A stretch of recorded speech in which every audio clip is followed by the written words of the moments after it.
Il y a pourtant des avancées qui sont spectaculaires. Je voudrais qu'on parle très rapidement de l'Érythrée.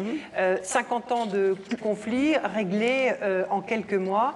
Vous qui êtes une diplomate, vous avez d'ailleurs, vous étiez en poste à Djibouti pendant la guerre en 1998 et 2000 entre l'Érythrée et l'Éthiopie, qui avait fait près de 100 000 morts.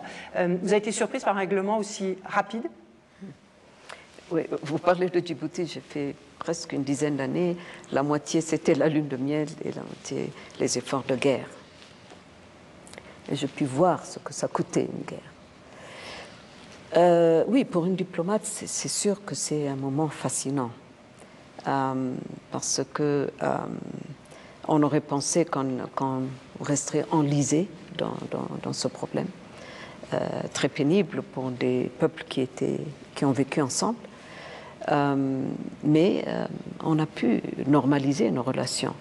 Alors, moi, ce que je retiens de ça, c'est qu'on a eu un Premier ministre qui a une vision très claire pour ce qu'on doit faire pour l'Éthiopie, mais aussi une vision régionale très prononcée. Il a compris qu'on ne peut pas prospérer seul, confiné dans nos frontières régionales.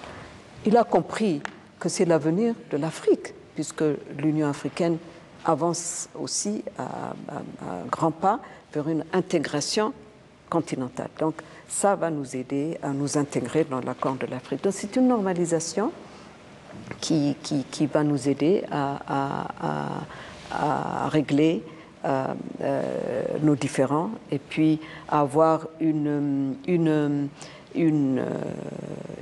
région, sous-région apaisée et qui va nous permettre de décoller.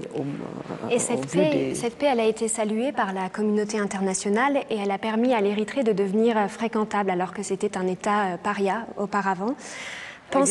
Avec des sanctions internationales qui ont été levées. Pensez-vous que cette paix va permettre à l'Érythrée de prendre exemple sur la démocratisation en cours en Éthiopie? Ce n'est pas à moi de me prononcer de ce qui doit se passer en Érythrée et dans aucun autre pays.